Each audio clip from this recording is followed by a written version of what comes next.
बिस्मिल्लाहिर्रहमानिर्रहीम। Folic acid, pregnancy और neurological complications बच्चे के लिए, तो ये तीनों लिंक्ड हैं।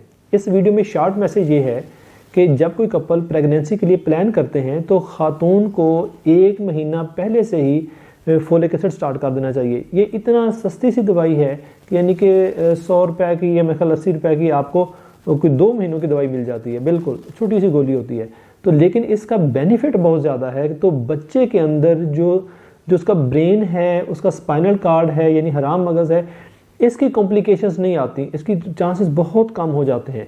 तो ज़रूर जो है फोलिक एसिड को शामिल करना चाहिए। बाज़ औक़ात जो आपकी गायनेकोलॉजिस्ट हैं वो आपको बताती हैं, बाज़ औक़ात लोग भूल जाते हैं, नहीं बता पाते। इस वीडियो का मैसेज ये है कि आप प्रेगनेंसी के लिए, जब भी प्रेगनेंसी आप ऑप्ट करते हैं तो फर्स्ट 3 मंथ्स आपको फोलिक एसिड ज़रूर लेना है, जिसमें कि बच्चे के आर्गन्स बन रहे होते हैं, उसका नर्वस सिस्टम बन रहा है, उसका दिमाग बन रहा होता है, उसका हराम मगज़ बन रहा है, उसका दिल बन रहा है, उसके गुर्दे बन रहे हैं। तो उन 3 महीनों में ज़रूर फोलिक एसिड इस्तेमाल करें, और उससे 1 महीना प्रेगनेंसी से 1 महीना पहले भी अगर आप लेंगे तो उससे और भी ज़्यादा फ़ायदा होगा। Thank you very much.